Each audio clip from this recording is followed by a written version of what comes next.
Spirit Conversations. I'm your host, Marla Goldberg.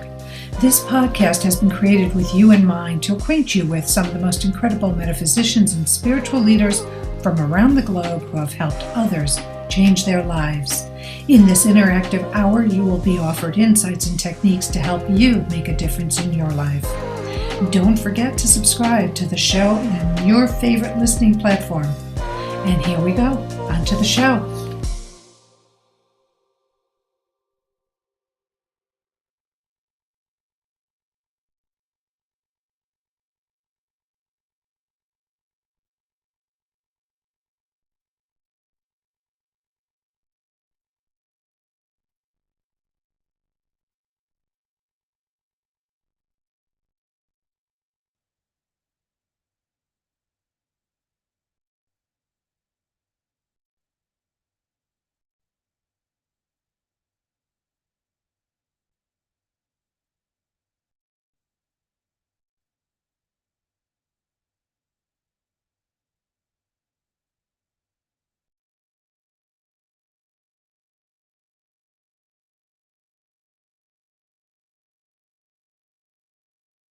$20 million match and should have been siblings.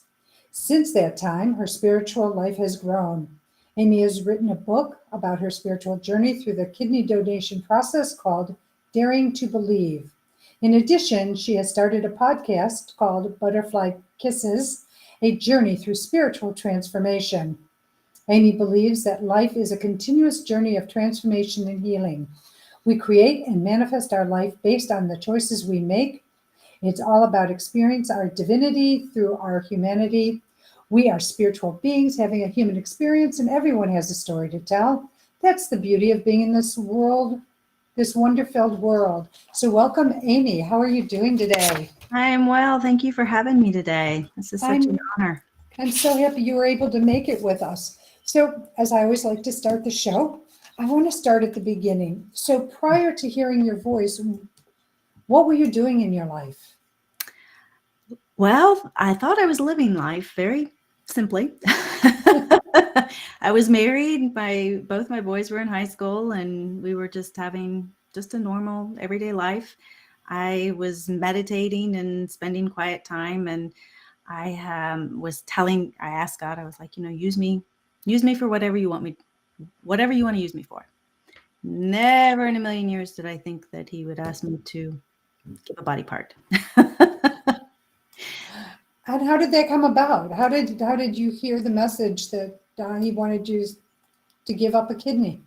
Well, it was just a normal everyday night, and we had just finished dinner, and I was cleaning up the kitchen, and my husband was on Facebook, and he yelled at me, "Hey, Amy, do you remember Jennifer Ensley from high school?" Because both Chuck and I we dated in high school, and I was like, no, couldn't place her. And he was friends with her, and he was also friends with both of her brothers.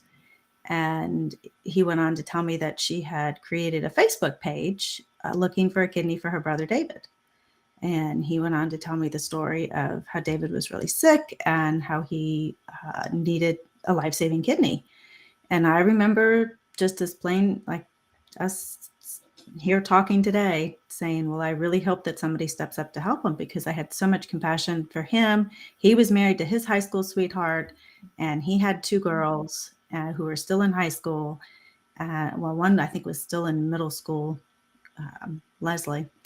And as soon as I said that, it was like a lightning bolt shot through me. And I heard just as plain as day, Amy, that person will be you. Wow, that must have been sort of shocking to hear. Oh, yeah. I was glad to be in the kitchen by myself. And I'm sure you shared this with Chuck. Not at that time, no. Oh, you didn't? Yeah, so what did you do? I kind of looked around and thought, oh, I've lost my mind. Yes, totally thought I lost my mind. But it was like an all-knowing. It was an all-knowing presence. I just knew that was what I was supposed to do, and I knew it was going to be completely okay. And then all the second guessing came in. Didn't hear right. It wasn't what I thought it was. It wasn't, all the second guessing came in. But then that little nagging voice just wouldn't go away.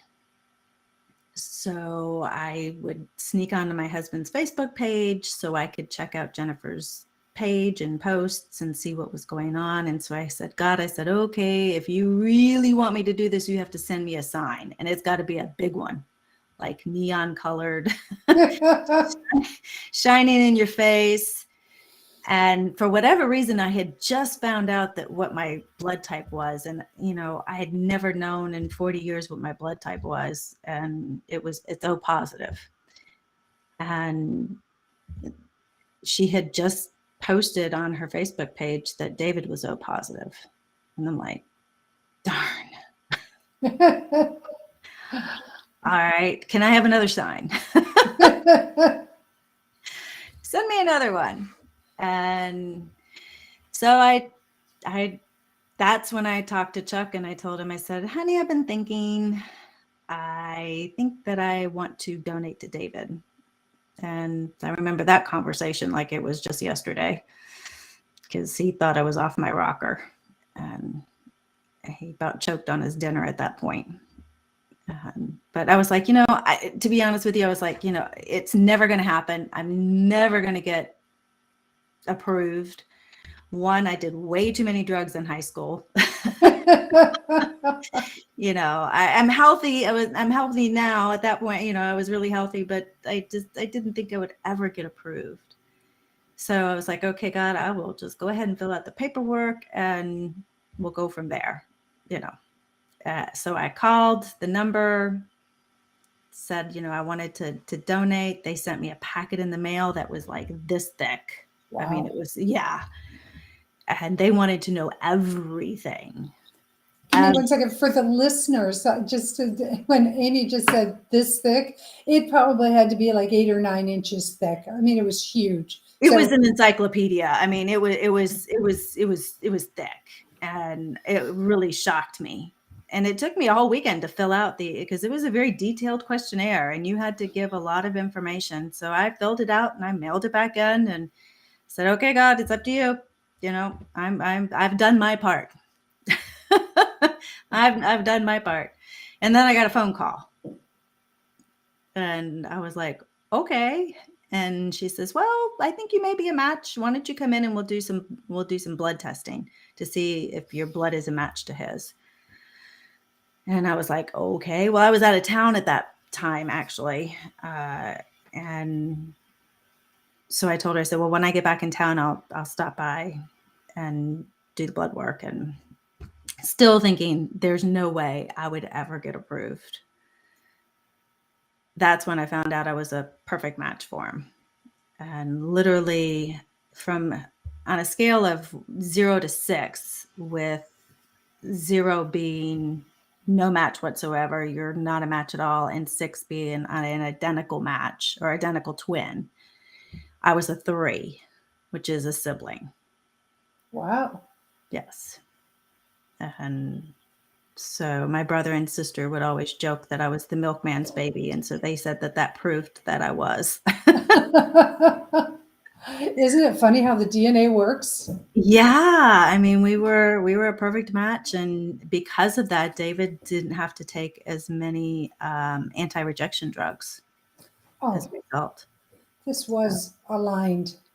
Yes. Divinely aligned. Divinely aligned. And so where did this process bring you in terms of opening you up for your journey?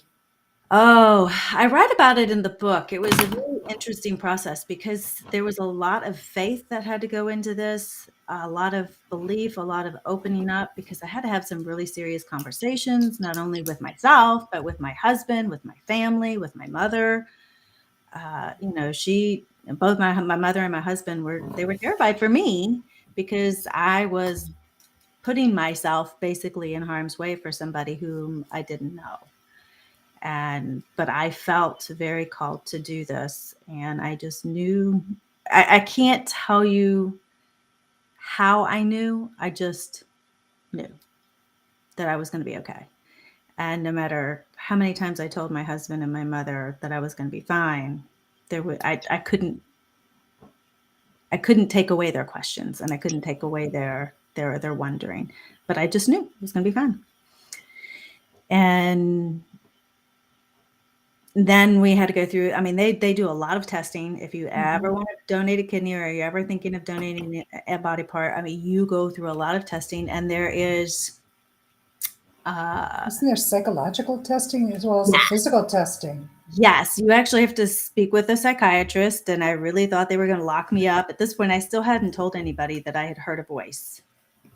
I was not telling anybody that question. I was not telling anybody that part, because I literally thought they would probably lock me up. And I just told them I knew that I was supposed to. And that was good. And you had to prove that fine. And then, and this was the other really cool part, that I knew that I was supposed to do this because I had just literally taken on a new job, and their short-term disability, basically, normally people, when you have short-term, it's like 70-30, you lose 30% of your pay. They paid 100%. Wow, that's great. I only had to take 2 weeks paid vacation. So the whole thing cost me nothing. The only thing I had to pay for was prescriptions, and that was it. Okay, that's not bad. How did your kids react to this? They, my oldest son, he was very supportive.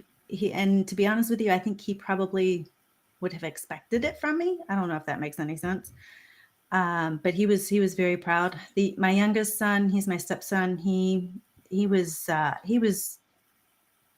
proud, but and I don't know if he really understood. Well, he understood, but he's my stepson, so he was more worried, I think, for his father.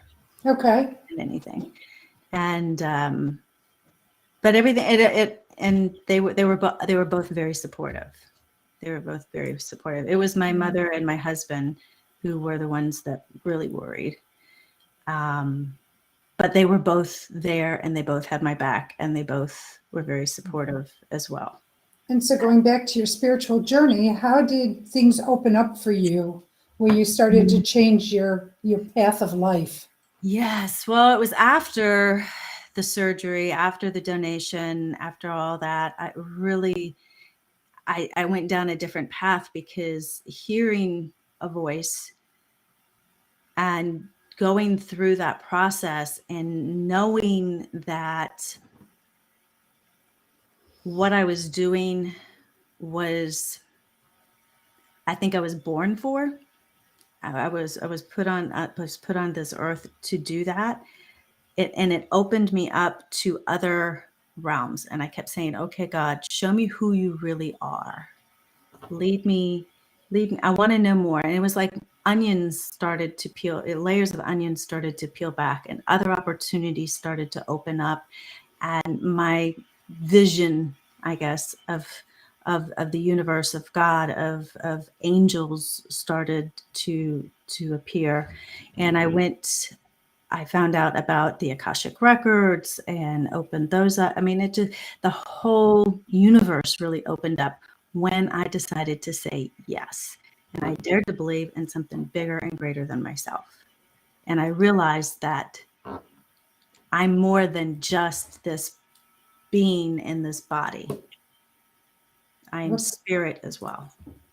Well, and it says in Genesis, right? We're all made from the likeness of God.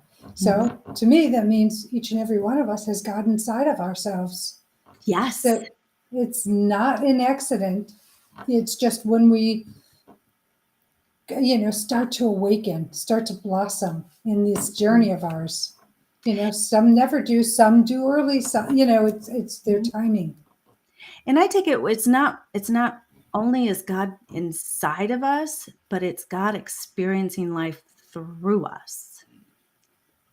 Absolutely. Absolutely. It does make sense. And so, and we all have access to that divinity, that divine knowledge, that divine knowing, that divine voice, because we are part of that divine ocean. And I tell people it's like we're all part of the water, we're all part of the ocean. And just because you take a little bit of ocean and put it into a glass, that ocean doesn't quit being the ocean. It's just in a glass. That's so true. And that's what we are. We have ocean, the spiritual ocean in this human body, of each and every one of our human bodies. Yes. And we're also unique. I mean, we all experience the world in unique ways based off of our beliefs and our limiting beliefs and our experiences and the way we see things and the way we view. And thank God for all of that, because if we were all like me or like you, the world would be so boring. It's true. True. Challenging, but boring at the same time. Yes. But it would be boring. So, and you know, everybody's perfectly perfect, and nobody, and I had to get to the point of looking at people and realizing that nobody needs to be fixed. Nobody needs, everybody's right where they're supposed to be, and they will awaken and they will open up when they're supposed to.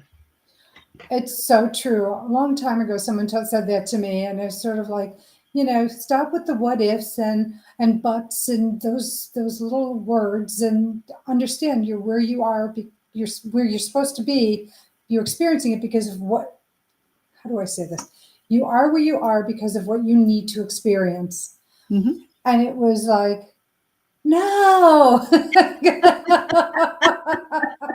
Like, no, I don't want to experience this. Mm-hmm. But you have no choice, because you're right where you're supposed to be, and you either have to work through it or heal through it or whatever it might be, or flow through it. It depends how challenging it is for you. When I came to realize that life doesn't happen to me, but for me, that was a huge, monumental shift in my thinking. That everything that happens in my life happens for me. And sometimes it pisses me off, to be honest with you, because I don't like I don't like everything that happens for me. But I create it. For whatever reason, I create it. Well, because it's what you're supposed to get out of it. There's a lesson, opportunity, gift, or a combination. And that's what we get out of these experiences. Yeah. And donating the kidney to David, I created that. And as Jennifer put it, we called it into being. And it was so it was amazing, and it was a miracle. And I dared to believe that anything was possible. I dared to believe in the impossible, that it was possible. And I was even told at one point that I was denied and I wasn't going to donate. And I was like, I remember sitting there on the curb in the parking lot thinking, what in the world just happened? My whole world just flipped upside down, because I was so sure that was what was going to happen. And why did they deny you? After they did the MRI, they found out that both of my kidneys, which I guess is an abnormality, had an extra little artery at the top. Normally, if anyone has an extra artery, it's just on one kidney, it's not on both. Both of mine had this. And so David's team denied me because his surgeon didn't feel that he could reattach that second artery. And if he couldn't, he wasn't sure if David would lose blood flow to his kidney. So he thought that it wasn't a good idea. And that was on a Friday afternoon. And that following Monday, we had already planned to go to a healing service at my church. And Jennifer, my husband, and Jennifer's husband decided to go ahead and go. And David couldn't go because he was too sick. But we decided to go ahead and go, and we went. And it was the most amazing. I can't explain what happened. It was kind of an out-of-body experience. There was the room for me became very white. There was a lot of angelic presence. And when I left there, I knew that I would still donate to David. And this was a Monday night. And on Wednesday, I got a call from the transplant coordinator that the doctor had just suddenly changed his mind. And 2 weeks later, I was being wheeled into surgery. And everything's good with you and David? Oh, yeah. Everything's fine. Perfect. Yep. Divinely orchestrated. Yes.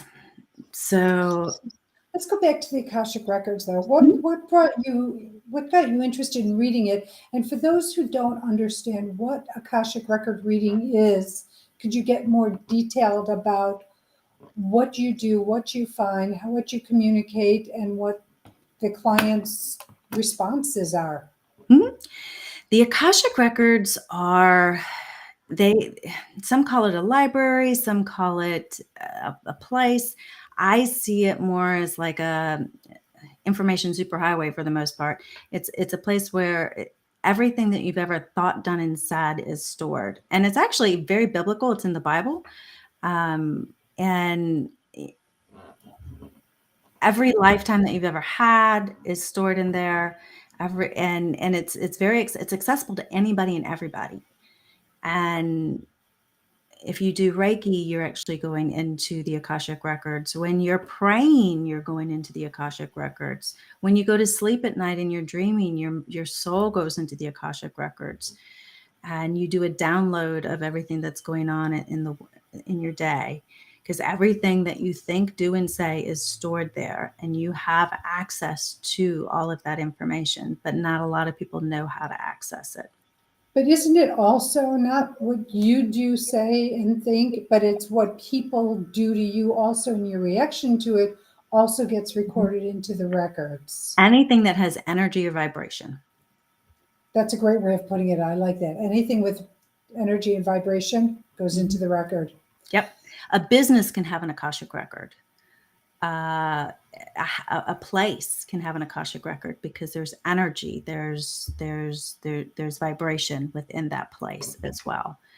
And so what I do is I actually help people go into the records, and I ask questions, and I help them find out who they are at soul level, how God created them to manifest, to be.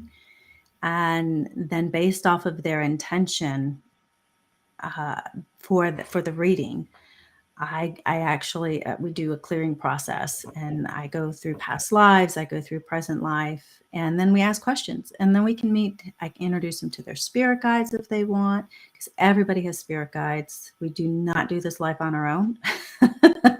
Thankfully, we have a lot of angelic support and spirit guides and loved ones that work with us as well. And we can tap into that, and we have that ability.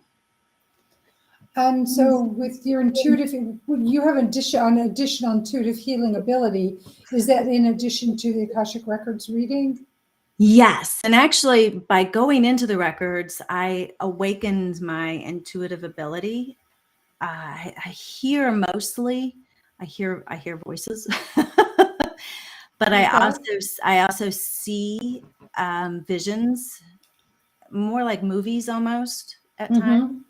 I do have a lot of feeling, and I do smell. I have a lot of smell, and it's really kind of interesting when that happens, because I'm not expecting it. But that also helps with that. But mostly my predominant clair would be the audio or the auditory. Audio, yeah. I do hear. And my husband is in spirit now, and I hear him all the time. So he's very, very prominent in my daily life. And my grandmother and my spirit guides and my father. And what people don't realize that even though they feel alone, they're never alone.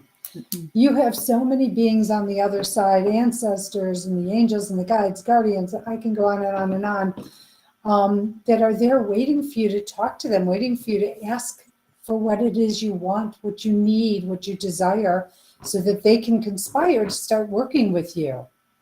And the thing is, though, even when you don't ask, even when you're thinking things, the universe is still giving you what you're asking for, and you have to be careful what you think about, because you may still get it anyway, whether you think you're thinking about it or not. If that makes sense. It does. It does. You have to be careful what you tell yourself.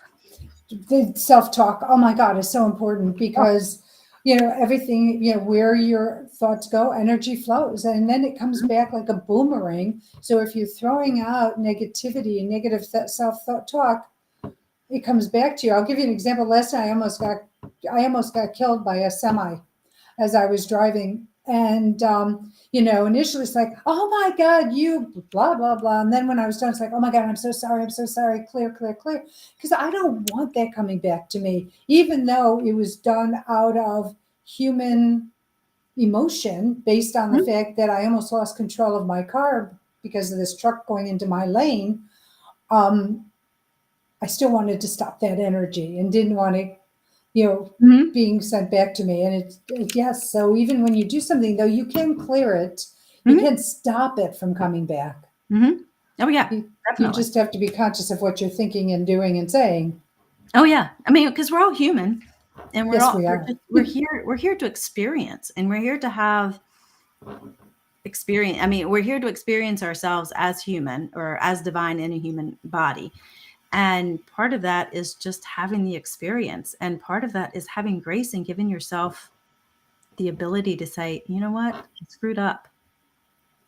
And we all Mm, do. that's just part of living. That's part of being human. That's part of being in this world. That's why we came here. It Uh, is. nobody's perfect, thank goodness. But But what when is perfect? We can get into a whole conversation about what is perfection because it's subjective. hmm it's based off of your own experience, and sometimes I know for me, I'm like, oh, I have to do this, I have to do this, I have to do this, and I have to be very perfect at it. It has to be so, and it's like, sometimes when you just breathe and you pause and you say, okay, it's gonna happen the way it's gonna happen. It's gonna flow the way it's gonna flow. And people are gonna hear what they're gonna hear, they're gonna see what they're gonna see. And they hear it from the lens of their own experience anyway. Yes. And their guides, their angels, will hopefully help to open them up.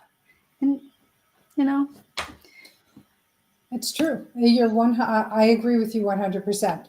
I can't say you're 100% correct because somebody will then say, no, no, no, that's not right. But from the world of Marla, I agree with you. Just to clarify all that. yes, So you hear voices constantly throughout the course of the day, I'm going to assume. yeah, They yeah, guide you. yes. Oh, yes, they guide me, and sometimes they're laughing at me as well. They're laughing with me. I just heard they're laughing with me. Yep. They don't laugh at you. They don't have that kind of Mm-mm. contention within them. They're spiritual beings. They live in a place of joy and happiness, and all those human emotions that are limiting and jabbing, they don't experience. Not on the other side, anyway. So Well, I've got to. Oh, go ahead. Go ahead. they experience through us. So, which is Right, but they don't. But those who have been in on the earth plane have an idea, and oh yeah. they're from the other side. No, hmm yes, they do work through us, and then they deal with what we're dealing with and try to help us to the best of their ability. hmm But my belief is you have to ask for help. It doesn't make a difference if it's in your mind or you verbally say it out loud, or in prayer. But you need to ask for help for them to conspire on your behalf because my belief is that they don't have free will to just step in and do things only under dire circumstances. hmm Do they do that? you have to ask because we have free will, so we get we get to make that choice. And I remember one time, and I'll give you an example, where they actually stepped in to literally save my life. I was getting ready to make a left-hand turn, and I did not see this truck coming at me. It just like came out of the middle of nowhere. And I'm telling you, Marla, I felt this hand on my leg that pushed the accelerator down, and I just flew through the intersection. I mean, just flew. And when I realized how close I came to being hit by this truck, it my heart was just going, oh my God, oh my God. But I'll never forget the feeling of that hand. And I knew, and I just said to my angels, thank you, because they at that moment stepped in to help. And Yeah, that's one of those times where they will. right. That's a dire, like as I say, it's a dire situation Yes. where if they didn't intervene, you would have cut your purpose short. Yes. Because we are here for a purpose. hmm And you find that through the readings of the Akashic Records, don't you? What the Yes. purpose is for this life that we're experiencing. Yes. And I can tell them what their life lesson is. I tell them what their life lesson is. I tell them what how they're meant to create. And then their purpose is completely up to them. And I help to guide them in the direction of what makes sense for them and help them to feel into their purpose, because their purpose is between them and their guides. And I really try to stay out of saying, well, your purpose is you need to write 30 books in 30 years and you need to da, da, da, da. That's not for me to say. But I can tell you, well, your gifts revolve around communication, around speaking, around writing, or your gifts revolve around teaching, around, and becoming a teacher would benefit you and create manifestation and abundance in your life and provide the feeling of wealth for you. As well as helping others. I mean, teachers are beings of service, such as nurses and doctors. I mean, there's a firemen, policemen. They're all having the purpose of being of service, as well as healers and metaphysicians of all kinds. So I just want to make this announcement now because we're going to be promoting a couple of things. On top of your book, which is called The Daring to Believe, and your podcast, which is Butterfly Kisses, A Journey Through Spiritual Transformation, you also are offering the listeners, I'm going to let you present that to you and finish that sentence. You're offering our listeners. Yes, I do mini readings for people as well, mini Akashic readings, where I basically tell you who you are at soul level and how you were created to manifest. And I'm offering that for those who are listening today or listening at the repeat of 20% off. So when you go to my website at amygray-cunningham.com and sign up for that, just put in the notes that you've heard me on Guided Spirit Communications or with Marla, and I will make sure you get the 20% discount. You heard it here. Just mention me, mention the show, and you'll get your 20% discount. Yes. So thank you, Amy. That's very generous of you. And I'm going to say thank you from the audience as well, because it's going to be so helpful for people to be able to find out where their purpose is or what's going on in their world. And you also give them guidance on how they can make shifts and changes in their world to help them in their challenges. Yes, definitely. In the full reading, I always ask for an intention for the reading. And based off of that intention, it really guides the reading based off of what patterns. And it's really interesting because their guides will show me lifetimes or situations where those patterns come up that they need to work through or they need to clear to be able to move into the intention that they want to set for themselves. And usually the intention I say is, what is it that you want to manifest within the next 3 to 6 months? And that is usually, it's got to be, I call it a SMART goal. It's got to be a goal. It's got to be, physical. It's got to be, because we manifest in this physical world. So it's got to be a physical goal. And mostly people come to me because of their love life.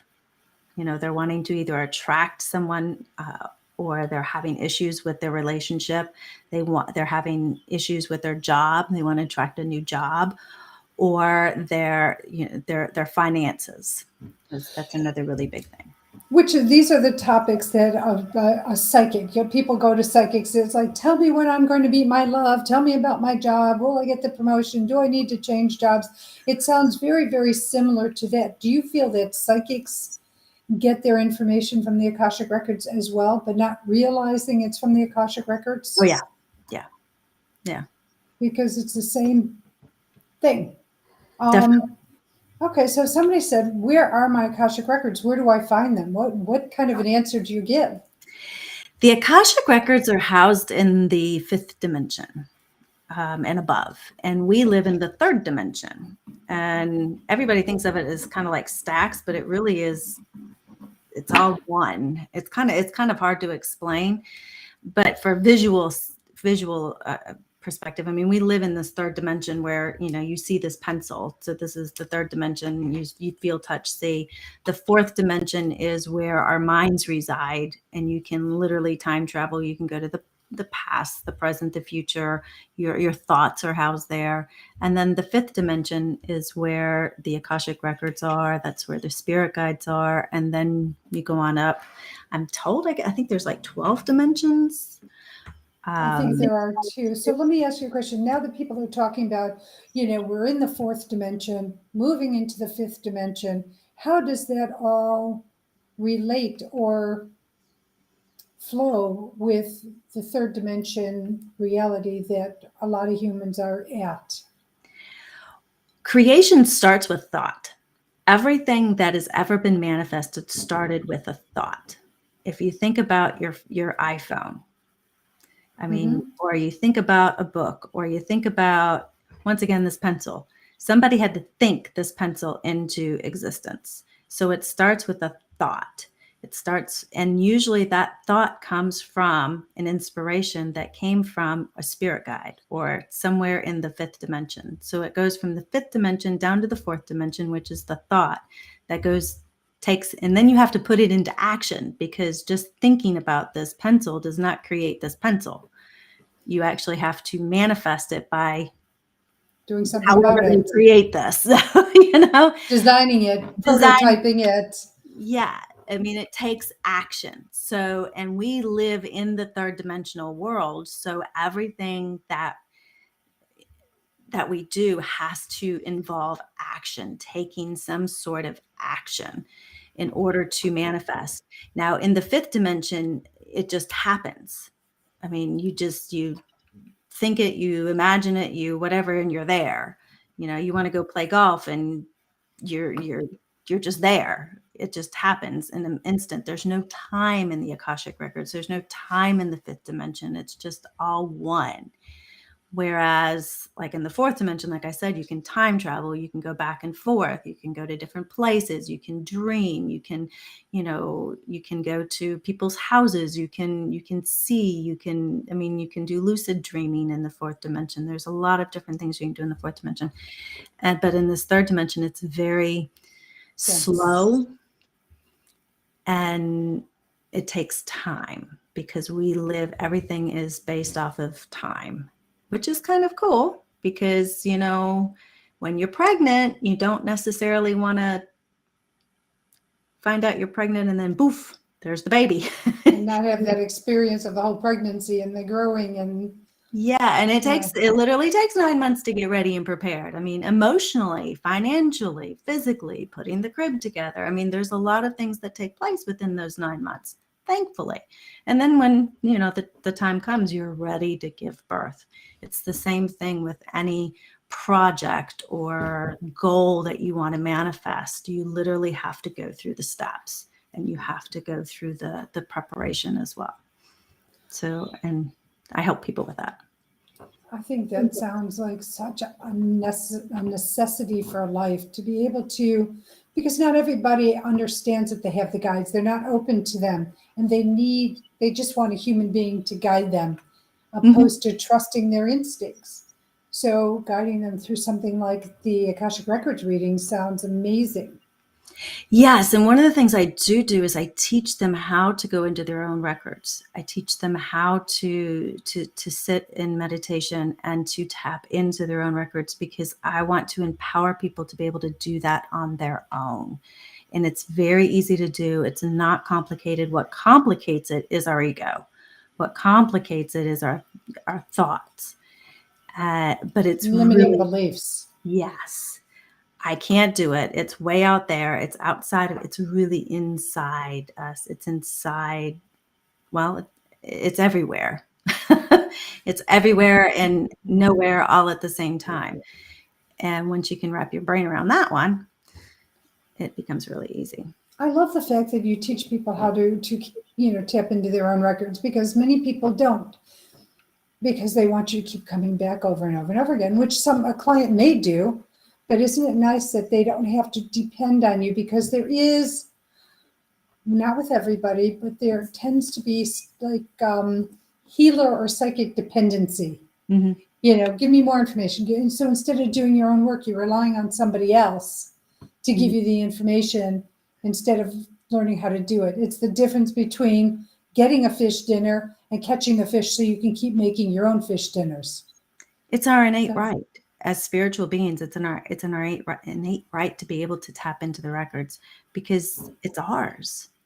And it is. And we have that right to be able to do that at any time, in any way. And we can all hear spirit, whether we think or see spirit, whether we think we can or can't. And it's kind of like playing the violin is what I equate it to, or the guitar. Anybody can sit down and play the guitar or the violin. Some may not play it as well as somebody else. And it does take practice. It does take time. You're not going to go to, play in front of a mass crowd in 1 week. You're not going to be getting an Emmy or a Grammy or whatever. I mean, it takes time to create that instrument and use that tool, but it can be done. And intention. I'm going to throw that into the hopper because intention is so powerful.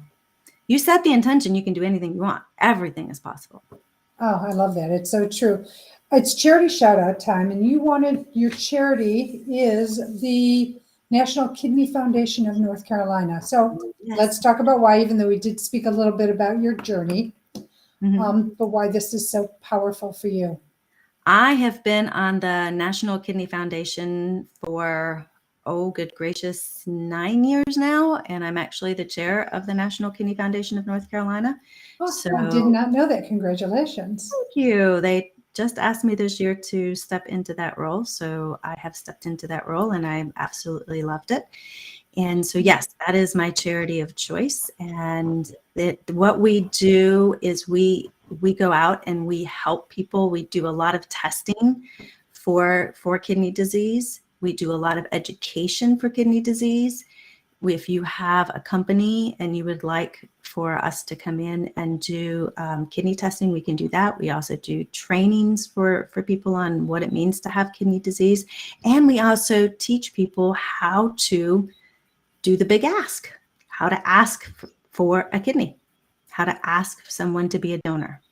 It's a big ask. It's called the big ask, big give. It is a big ask. It is a big gift because I told you a story about a gal who I know who donated her kidney, and the woman who received it, from what I understand, it was pretty straightforward and easy for her, but the one who donated has had so many challenging experiences, and she was young. She was in her early 20s when she donated. So that is a rarity. There's not a lot of people that have that problem because of the screening process. They go through such an intense screening process that it's very, I have not had any difficulties as a result of donating my kidney. Now, I had COVID this year, and COVID had increased my kidney function or decreased my kidney function a little bit, but now it's right back to where it was before. So I'm so happy to hear. Wow. Yeah, I mean, and who would have thought 11 years ago that there would have been a word called COVID running around? So, well, actually, there's been COVID since 2002, but it was called COVID SARS-2. Yeah. Back and it was an Asian illness, created, but it was born in Asia and came through international channels because of people traveling. So, but who expected this, where there was such devastation from it? Yes, I mean, who would have thought? And so, where can people find out about the National Kidney Foundation of North Carolina, or just the National Kidney Foundation in general? Is it kidney.org? Kidney.org. So please, you can help with money, with volunteering, or with donation of a kidney. Mm-hmm. If anybody ever has any questions about donating a kidney, they can find me at Amy Gray-Cunningham, and I am an open book when it comes to that. So please, if you have any questions about donating, I'm more than willing to share my experience, stories, help, whatever I can do, because I do believe that giving life, you get life. And I would, if I had more kidneys, I would give them away, because I always say God gave us two for a reason, and we only need one to survive. So, and it's a beautiful gift. It is. You give the gift of life. And Go ahead. David now is a grandfather, and he's getting ready to have his second grandchild. And he's been around to walk both his daughters down the aisle. And 11 years ago, that wasn't even a dream. I mean, he couldn't even dream that. That wasn't an option for him. It's such a beautiful story, and it's such a beautiful outcome. Mm-hmm. So kidney.org, please reach out and see how you can help. So thank you. I do have one kidney question. Mm-hmm. What brings kidney disease to people? Is it like an overload of sodium? Is it their lifestyle of drinking alcohol or drugs? Is there any known 5 things to avoid or use in moderation so that you can keep your kidneys healthy? A lot of times it's hereditary. For David, he had polycystic kidney disease, and he inherited that. It's a hereditary thing. For a lot of people, it's hereditary. A lot of people don't even know they have kidney disease. They walk around until it gets to the point of they're having problems. It's a very silent disease, which is one of the reasons why NKF does screenings a lot. And we actually have a walk coming up. I believe it's in September, October. And we'll do screenings there at the walk as well, which is going to be held at the Mint Museum this year. Nice. It's going to be a live walk instead of a virtual walk. Yay.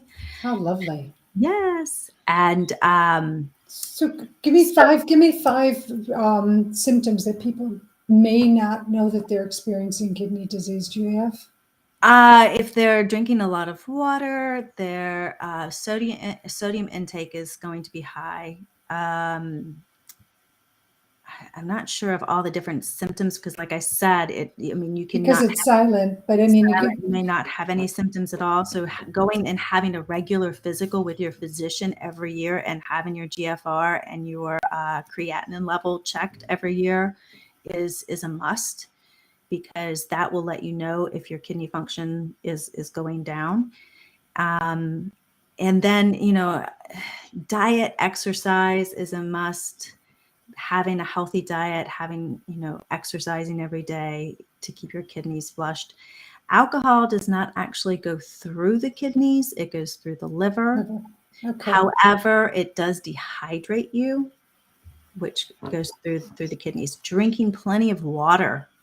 I drink about 5 or 6 of these a day. So drinking a lot of water is a must to help keep your kidneys flushed.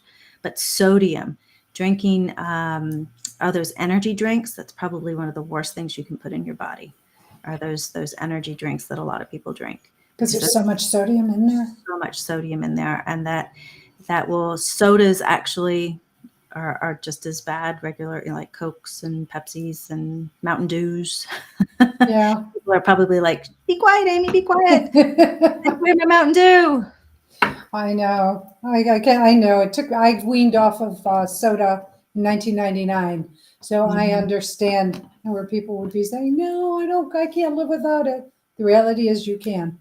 Yeah, and there's some meats and veggies that people who do have kidney disease need to stay away from. We call them there's renal friendly foods that they can have. Spinach, I think, is one that they can't have. Don't quote me on that. But as long as, a healthy person who drinks plenty of water, exercises, has a healthy diet, they shouldn't have any problems with their, unless they're kale. Yes, kale. Unless they have kidney disease that runs in their family. Okay. Well, we're coming close to the end. We've got about 5 more minutes. What have I not asked you about that you want everyone to know about? Oh, well, butterfly kisses is my podcast, which goes hand in hand, I guess, with Marla's, with Guided Spirit Conversations. We've been around for over a year now, and it's just doing so great. I started it in January of last year. And well, I started working on it in January of last year, and it launched in May of 2021. And it was very interesting because I heard very clearly, get the podcast started. I'm like, okay, I'm working on it. But of course I had to go through this whole research project of how to do the perfect podcast, because, had to be perfect. So I launched it in May, and then my husband, he passed away in June, right afterwards. But he is amazing because he is my co-host for Butterfly Kisses, and he helps me ask the questions. He brings the people to me, and he really inspires a lot of the episodes. So just so you know, a lot of the questions, they don't come from me, it comes from him. So. Same. I feel everything is spiritually guided. So whomever is coming aboard for communication with me today is helping me with the questions I ask you. Yeah, Chuck's probably going, ask her this question, ask her that question. He's probably, or he is. Yeah. So I know I see him over your right shoulder, so I think he's nearby. That's where he's always in my right ear. Yeah. Yeah. Yeah, he's got I'm seeing a green hue. So that would be him. Okay, so not too off with that. And what else about setting an appointment with you? What do people need to know about doing that? Yes, if they want to set an appointment, they can go to Amy Gray-Cunningham, and it under Soul Realignment is the to get an appointment. And basically, they'll be asked some questions as well. And normally I ask for about 3 days between the time they set the appointment and the actual appointment, because I have to put the reading together. And then we just do it via Zoom. And it takes about an hour and a half, depending on how many questions they might have. Nice. And everybody will be able to find Amy's links on the blog that will follow the podcast. And it'll be on YouTube, Facebook, and on all your favorite listening platforms. Mm-hmm. So thank you for that. And I'm trying to see if there's any other questions that I have. Where do they find your work? What? Somebody just posted right-hand man, and that's hysterical because that's true. Sorry. Well, he does hang on your right, so. Yep. And he's around. I hope he's enjoying the show. He is. Finding your book. Where do we find your book? It is on Amazon. You can get it on Amazon, or there's also a link on my website to it as well, which is amygraycunningham.com. Mm-hmm. So thank you for that. Well, Amy, we are winding up. And again, one more time, if there's anything else, this is the last call for information. I think we've covered everything. I appreciate you allowing me to come on and share my story. And like I said, yesterday was the 11th anniversary. So this was perfect timing. And I'm just so grateful to be here and be able to share my story with everyone. And sometimes it takes a major occurrence like a kidney transplant, for me, it was falling face first in my life, hitting the lowest ebb before you sort of get have the catalyst that brings you into your spiritual life. But just be open to what it is. Don't be afraid of it, because it is your natural place of being. Mm-hmm. So allow the messages come through. Trust your messages. And remember, if they're dark messages, they're not from spirit. Mm-mm.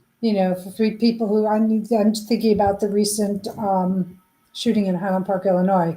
So that's where I had my bakery back in the day, a decade ago.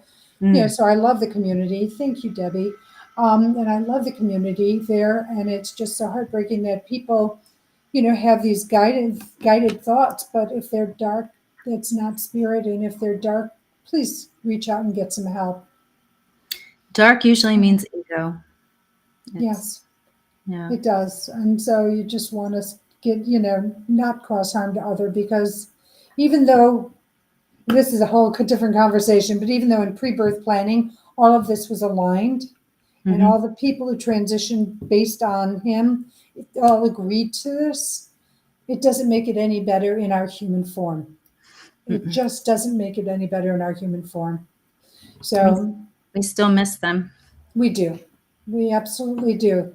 I just put my dog down a month ago, and I know he's with me, but I also miss his physicality, and I miss the walks. Yep. Makes And a I, difference. even though I feel my husband around me all the time, I still miss him every day. Absolutely. I totally, totally get that. But It's just a different relationship now.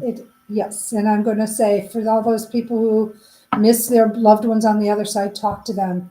Ask Yep. them to show up for you, and they will. Ask them to show up in a way that you will recognize it, but don't be very literal. Allow some out of the box ways of seeing, feeling, hearing, or knowing that they're with you, so that you can recognize them. Oh, yeah. Yeah. Chuck's got a very creative way of letting me know he's around. He's laughing. Oh, yeah.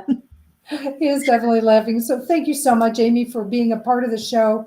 I so appreciate you and all the information you've shared with my listeners today. I want to thank Bridget for all you do. Thank you so much. You're my right hand and left hand. Don't know what I'd do without you. I want to thank you, the listening audience, for being a part of the show, because I do this with love for you to bring you amazing metaphysicians like Amy, and their modalities, so that hopefully something will resonate for you and you will be able to get some assistance through whomever it is that you resonate with. So thank you. I'm going to be at the Bag Lady in Charlotte tomorrow from 2:30 to 6:30. So if you're in the neighborhood, stop by, say hello, set an appointment. 1516 East 4th Street in Charlotte.